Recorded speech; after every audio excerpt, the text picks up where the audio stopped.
नमस्कार सबैजनालाई।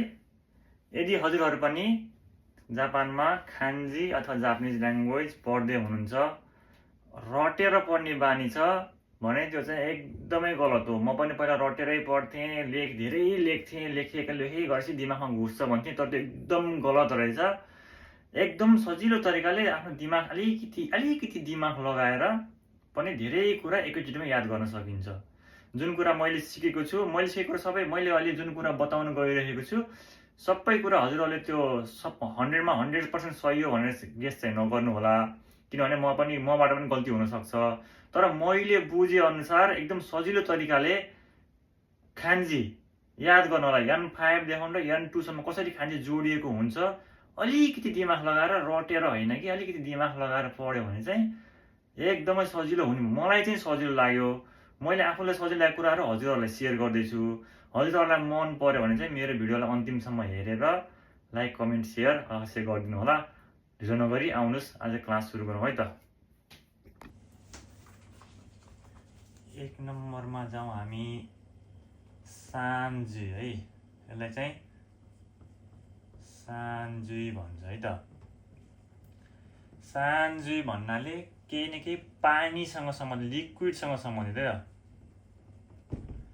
लिक्विडसँग सम्बन्धित र लिक्विड भन्ने बित्तिकै तरल पदार्थ सबै पर्यो है त। र यसको चाहिँ N5 देखि N2 सम्म कसरी खान्जी चेन्ज हुँदै जान्छ एकचोटि हेरौँ है त। मैले सिधै N5 बाट N2 भने बिचमा N4 र N7 पनि पर्न सक्छ। जस्तो कि N1 मा चाहिँ कस्तो आउँछ भन्दाखेरि सान्जुई सम्बन्धी खान्जी चाहिँ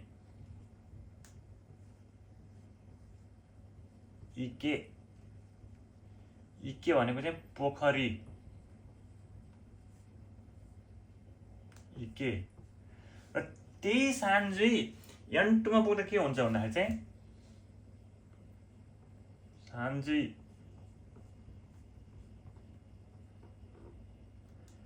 मिनातो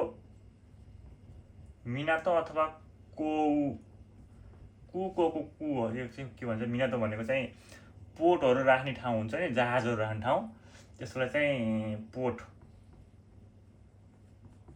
पानी जहाजहरू राख्ने पोर्टहरू हुन्छ, त्यसलाई चाहिँ मिनातो भन्छ है त। त्यही भएर सान्जुईको जस्तो N5 मा आउँदाखेरि चाहिँ पोखरी, इके भन्ने भयो। त्यही सान्जुईले स्टेपहरू बढ्दै गएर चाहिँ खान्जी अलिकति कडा गाह्रो हुँदै जाँदाखेरि चाहिँ मिनातोसम्म पुग्ने भयो। सान्जुई केही न केही लिक्विड सम्बन्धी हुन्छ, पानीसँग सम्बन्धित। यो पोर्टहरू कहाँ हुन्छ भन्दाखेरि समुद्रको किनारमा हुन्छ, पानीको छेउमा हुन्छ। 2 नम्बरमा जाउँ है त। यसलाई हामीले तेहेन, हात जस्तो देख्ने भयो तेहेन भन्छ है। तेहेन भनेको हातसँग सम्बन्धित भनौँ न।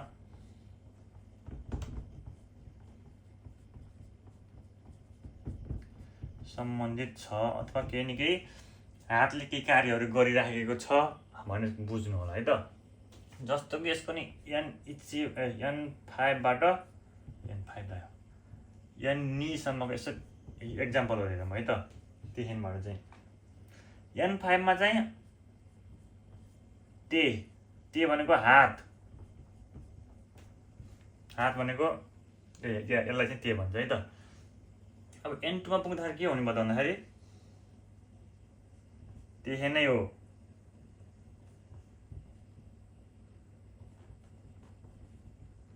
सुतेरु अथवा स्या। सुतेरु भनेको चाहिँ फाल्नु।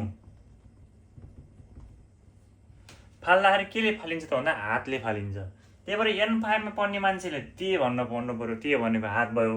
अब ते भनेको हात भनेको बुझिसकेपछि N2 सम्म पुग्दाखेरि ते हात सम्बन्धी खान्जी आएको छ भनेपछि केही न केही हातले गरेको कार्य भनेर चाहिँ सुतेरु भनेर बुझ्नु पर्यो। अथवा सिस्या गर्ने हो भने चाहिँ सिस्या गर्ने भनेको चाहिँ 4 फालेर 5 हाल्ने। त्यो अलिकति गाडी N2 मा पर्छ त्यो चाहिँ। त्यस्तै 3 नम्बरमा जाउँ है त। 3 नम्बरमा छ, यसलाई चाहिँ निम्बेन भन्छ है। भनेको चाहिँ मान्छे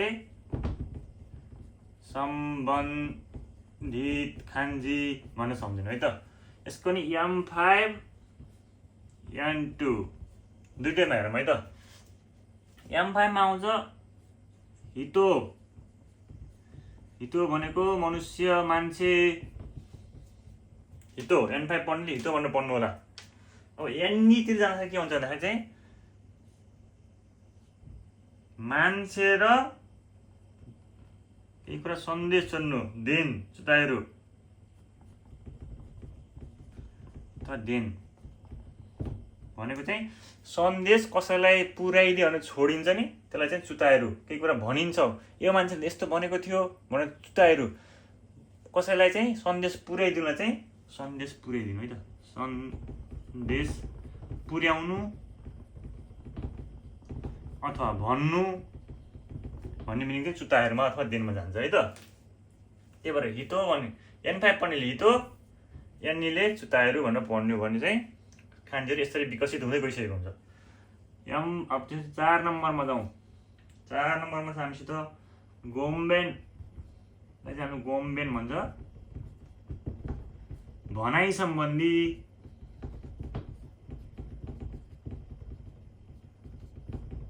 अथवा बोली भनौँ न बोलीसँग सम्बन्धित हुन्छ है त गोम्बेन भन्ने चाहिँ है त। एक्जाम्पल हेरौँ है त।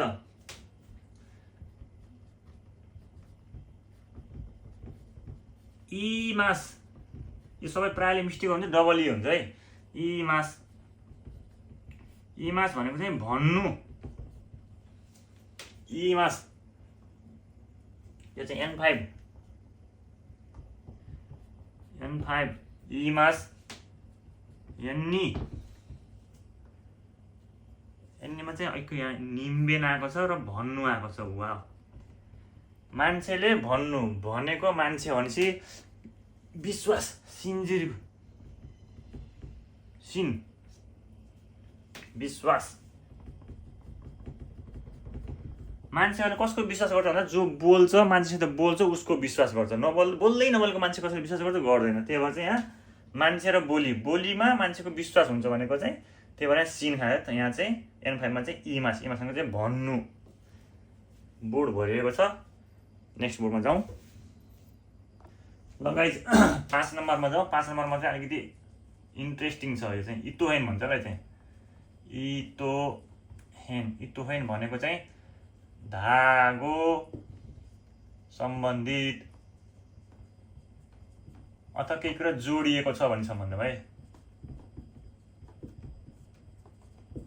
जोडिएको छ भन्ने सम्बन्धमा चाहिँ यो खान्जी आउँछ है त। जस्तो एक्जाम्पलमा चाहिँ M5 र यान्नीमा एक्जाम्पल हेरौँ है त। M5 मा आउँछ इतो यसलाई चाहिँ हामीले इतो भन्छ। इतो भनेको धागो बास। त्यही खान्जी एन्नीमा विकसित गरेर के हुन्छ त भन्दाखेरि चाहिँ इतो र बुन्नुको खान्जी हुन्छ। अब कोरे मुस्कासिन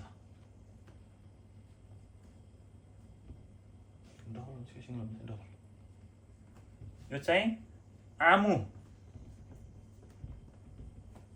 भनेको चाहिँ बुन्नु।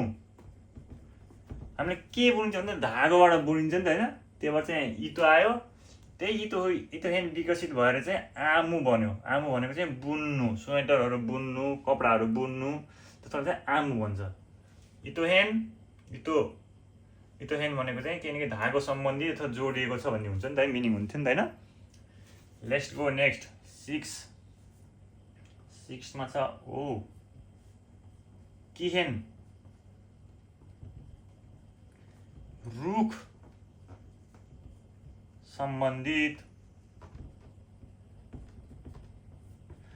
सम्बन्धितमा चाहिँ यो किहेन भन्ने खान्जा हुन्छ होइन प्राय। अब N5 हेरौँ N5 सजिलो भइहाल्छ। एन्नी हेरौँ है त। वाउ मेरो मार्करले धोका दिइरहेछ भनेपछि यहाँ N5 मा कि नै आयो ल।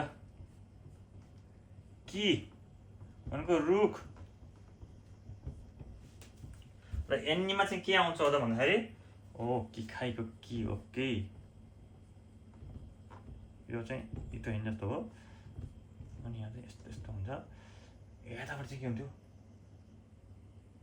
को जाने चाहिँ कि है त कि खाइको कि पहिलाको मेसिन भनौँ न मेसिन पहिलाको मेसिनहरू चाहिँ काठबाट बनेको हुन्थ्यो, त्यही भएर किखाइमा पनि किखाइको किमा चाहिँ काठबाट बनेको सामग्री हुनेहरू भएको हुनाले चाहिँ मेसिन हो, चाहिँ यहाँ चाहिँ कि भन्छ है त। किखेन भनेको रुख भयो, किखेन भनेको रुख सम्बन्धित, कि भनेको रुख, रुखैबाट बनेको उपकरणहरूमा चाहिँ किखाइको कि।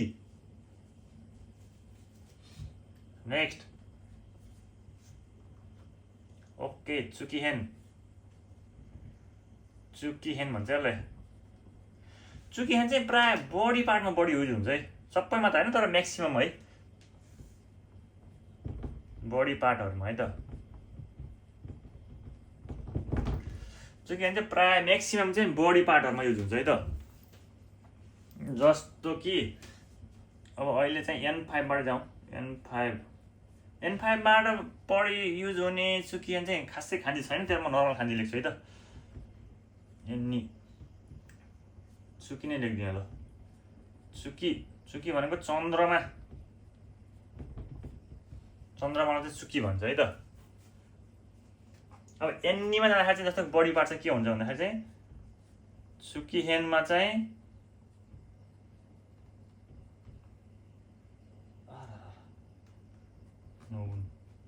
यो चाहिँ हारा भनेको चाहिँ पेट, भुँडी भनौँ, पेट भनौँ, भुँडी अलिक नराम्रो सुनिन्छ। चुकी भनेको चन्द्रमा, एन्नीमा चाहिँ हारा भनेको पेट, मान्छेको बडी सम्बन्धीमा चुकिहेन आउँछ भन्थ्यो नि त होइन, त्यही भएर चाहिँ चुकिहेन आएर चाहिँ पहाडको खान जोडिएको छ। हारा भनेको चाहिँ पेट। 8 नम्बरमा जाउँ ल। 8 नम्बरमा छ ओके, यसलाई चाहिँ कुसा खामुरी भन्छ है। घाँस पातसम्म, घाँस कस्तो घाँस रहेछ, घाँस पातसँग सम्बन्धित है त। कुसा खामुरी भन्ने बित्तिकै केही न केही घाँस पात, जडीबुटी सडीबुटी पटापट सबै पऱ्यो यसमा। रुखबिरा त परेन, जडीबुटी सडी पात सम्बन्धी भनौँ न। र N5मा छ, एन्नीमा के छ त ब्याटै हेर्नु है त। N5मा छ ओके, यो चाहिँ कुसा भनेको झार भयो त। झार कस्तो हुन्छ, झार है त। कुसा भनेको झार। अब एन्नीतिर हेर्दा चाहिँ के पुग्दो रहेछ यसबाट, राम बबाल खान्डी आयो त। अनि हा भनेको पात ल, हेर्नुहोस् कुसा खामुरेबाट घाँस पातसँग सम्बन्धित खान्जी आउँछ भन्थ्यो मैले होइन। कुसा भनेको झार भयो, हा भनेको पात भयो, हाप्पा भनेको चाहिँ झरेको पात अथवा पातै हुन्छ है त। फेरि पनि बोर्ड भरिएको छ, हाम्रो पढाइ धेरै भइरहेको छ, झ्याप्प मेट्दिउँ है त। कसैले बुझ्नु भएको छैन भने स्क्रिनसट लिनु होला, स्क्रिनसट लिनु भयो भने पछि बुझ्न सजिलो हुन्छ।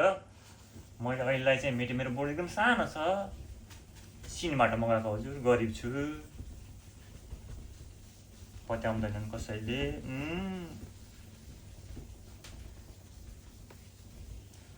ओके हामी कति 8 नम्बर पढ्यो होइन, 9 नम्बर जाउँ है त। 9 नम्बरमा छ ओके निस्यु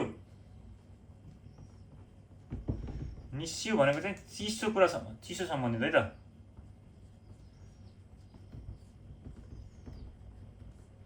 चिसोसँग सम्बन्धित ओके। N5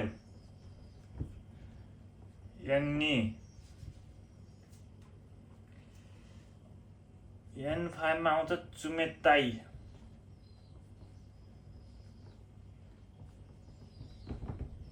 भनेको, चुमेताई भनेको चिसो, चुमेताई देख्ने भन्यो, चुमेताई भनेको चिसो है त। अब एन्नीमा जाँदा के आउँछ, एन्नीमा खान्जी खासै चेन्ज त हुँदैन, पछाडि खान्जी जोडेर मात्रै पढाउँ त। चुमेताई नै भयो चाहिँ, पहाडी खान्जी अलिकति गाह्रो छ, आओको खान्जी लेखेर, अनि त्यसपछि आरासोको खान्जी। गरेर ताइसेई रेइसेई यो चाहिँ रेइसे है। रेइसे भनेको चाहिँ के अरे सियावासे। रेइसे भनेको होइन कुल टाइपको मान्छे हुन्छ नि, कस्तो कुल पाराको मान्छे रहेछ, कुल पाराको रेइसे। नरिसाउने एकदम कुल भएर बस्ने मान्छे चाहिँ रेइसे ना हुन्छ पुरा ना एडिटिभको चाहिँ रेइसे ना, कुल पाराको। निश्चय चाहिँ चिसो कुरो सम्बन्धी हुन्थ्यो भने चाहिँ सुमिताई भनेको चिसो भइहाल्यो, फ्रिजमा राखेको कुराहरू सुमिताई हुन्छ। र चाहिँ रेइसे भनेको चाहिँ कुल पाराको, कुल। अब लास्टमा जाउँ, 10वटामा लास्ट नम्बर 10वटा हो। ओके, सबैलाई मनपर्ने आएछ ल। यसको बारेमा त मैले भनिराख्नै पर्दैन। नेपाल जुन दाइसिकी जाने यो चाहिँ किनहेन भनेको चाहिँ पैसा सम्बन्धित बस दाइसिकी जाने यसको मिना सर। र N5 मा र N मा के आउने जस्तो हेर्नु त। N5 मा आउँछ हो खाने गा नाइने मिना सानी निस्किरो। ओ खाने भनेको चाहिँ पैसो। र एन्नीमा चाहिँ के हुन्छ त भन्दाखेरि चाहिँ अब ओके जोकिन